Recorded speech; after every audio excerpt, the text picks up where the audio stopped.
Tu marches sur une plaine désolée, le sol sous tes pieds est sec et tout craquelé. Pas de plantes, pas d'animaux, juste de hautes montagnes au loin. Difficile de croire que cette vallée aride était autrefois pleine de vie. C'était le fond d'un lac. En marchant dans cette tranquille solitude, tu remarques une trace sur le sol. On dirait que quelqu'un y a traîné un sac très lourd sur des dizaines de mètres. Intrigué, tu suis la piste. Elle te mène tout droit, puis serpente doucement à droite et à gauche, et fait même parfois des zigzags. Tu trouves ça très étrange. Enfin, tu vois la source du sentier, mais cela ne fait qu'ajouter au mystère. C'est une énorme pierre, seule, au milieu de la plaine. Qui pourrait pousser un rocher aussi loin? La réponse est personne. La pierre s'est déplacée toute seule. Ce phénomène porte un nom, les pierres mouvantes, et il a été observé à plusieurs endroits aux États-Unis. En hiver, toute notre vallée et ses énormes pierres, dont certaines pèsent autant qu'un cheval, sont recouvertes de glace. Cela réduit considérablement les frottements entre ces blocs et le sol. Lorsque le vent souffle, les roches commencent à glisser, et une fois que la glace a fondu, le sable garde la trace de ce déplacement et on trouve ici et là des rochers voyageurs. Notre prochain arrêt est le lac Abraham au Canada. À cette époque de l'année, il est gelé. De loin, on dirait que sa surface est couverte de plaques de neige. Mais quand on se rapproche et qu'on marche sur la glace, on voit que ces plaques blanches sont en réalité des bulles gelées sous la surface du lac. Ça ressemble à des milliers de méduses figées. Mais n'essaie pas de briser la glace pour en savoir plus. Ces bulles sont faites de méthane, un gaz très inflammable. Quand une matière organique, comme les feuilles, l'herbe, les insectes, pénètre dans le lac, elle sert de nourriture aux bactéries qui libèrent alors du méthane. Ce méthane forme ensuite, au contact de l'eau froide, des dizaines de milliers de disques gelés. Lorsque la glace fond, les bulles éclatent et grésillent. Tu peux également observer ce phénomène sur certaines rives de l'océan Arctique. Là-bas, les bulles de méthane peuvent être aussi grosses qu'une montgolfière. C'est un spectacle magnifique, mais extrêmement dangereux. Notre voyage se poursuit dans le froid. Nous sommes maintenant en Antarctique. Ici, la lumière blanche est aveuglante.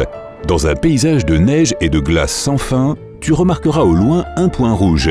Tu parcours la distance qui t'en sépare et tu t'aperçois qu'il s'agit d'une cascade.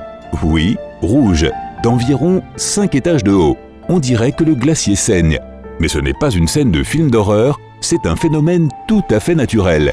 Il y a environ 2 millions d'années, un étang salé s'est retrouvé piégé sous un glacier. Son eau a cessé de recevoir de la lumière, de la chaleur et de l'oxygène.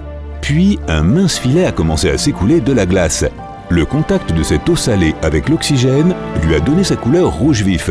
Il n'existe qu'un seul ruisseau de ce type sur la planète. Il est temps de se réchauffer. Nous partons pour l'Indonésie, sur l'île de Java. Nous arrivons sur un magnifique volcan recouvert d'herbes et d'arbres. Le volcan semble en sommeil, mais de la fumée s'en échappe pourtant. Nous montons au sommet et au lieu de lave bouillante, c'est un beau lac turquoise que nous trouvons. Une oasis cachée dans le cratère d'un volcan. Mais ne t'aventure pas à y faire trempette, car son contenu est plus proche de l'acide que de l'eau pure. Des gaz sulfureux pénètrent dans le lac depuis l'intérieur du volcan. Le lac, qui contient différents métaux en grande quantité, prend cette belle couleur au contact du soufre. Quand le soufre liquide, qui est très chaud, prend feu, le lac devient bleu électrique. La nuit, on dirait que le volcan crache de la lave d'un bleu éclatant. Du bleu au rose chewing-gum, nous sommes maintenant près du lac Illier en Australie. Il n'est pas unique en son genre sur la planète, mais une chose le distingue pourtant des autres. Quand tu remplis un verre de son eau, elle reste rose.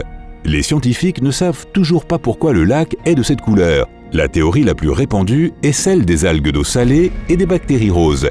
Elles créent cette pigmentation à la suite d'une réaction chimique provoquée par l'énergie du soleil.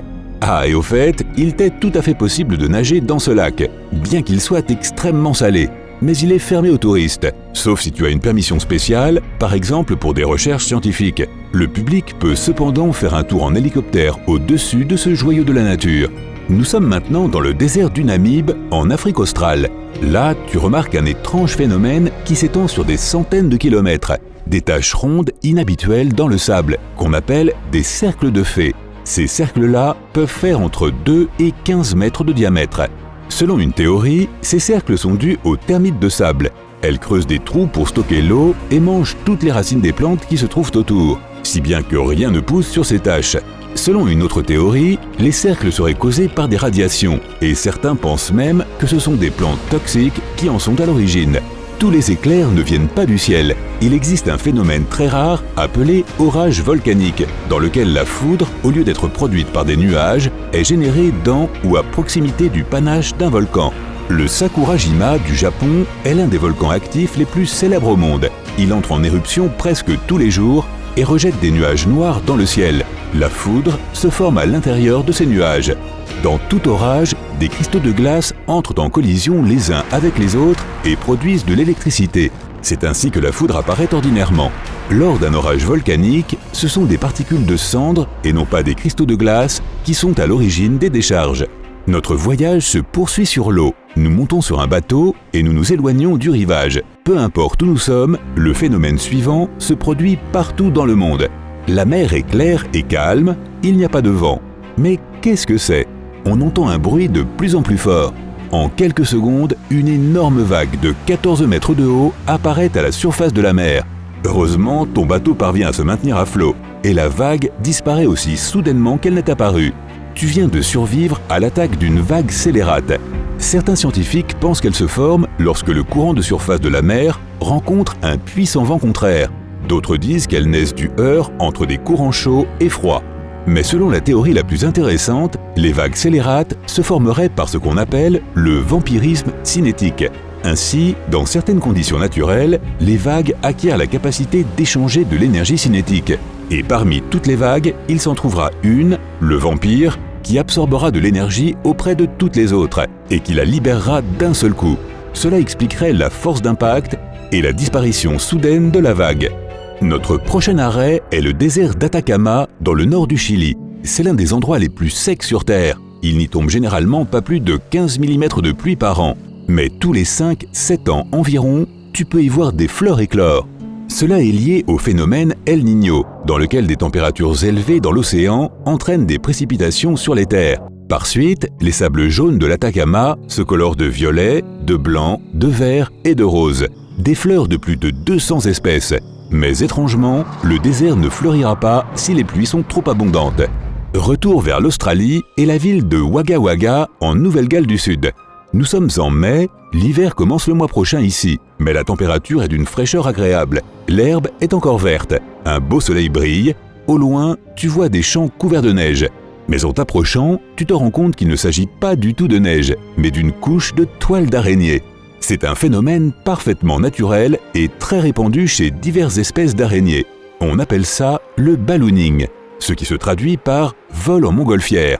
Après avoir grimpé sur un arbre ou un poteau téléphonique par exemple, elles libéreront de la soie. Le vent emportera cette soie et les araignées pourront s'envoler.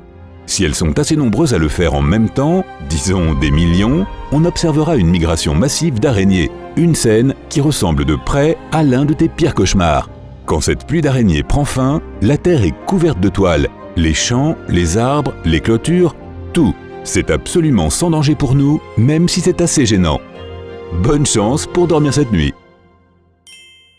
Si tu as appris quelque chose de nouveau aujourd'hui, alors mets un like à cette vidéo et partage-la avec un ami. Et voici d'autres vidéos que tu devrais apprécier. Il te suffit de cliquer à gauche ou à droite et de rester du côté sympa de la vie.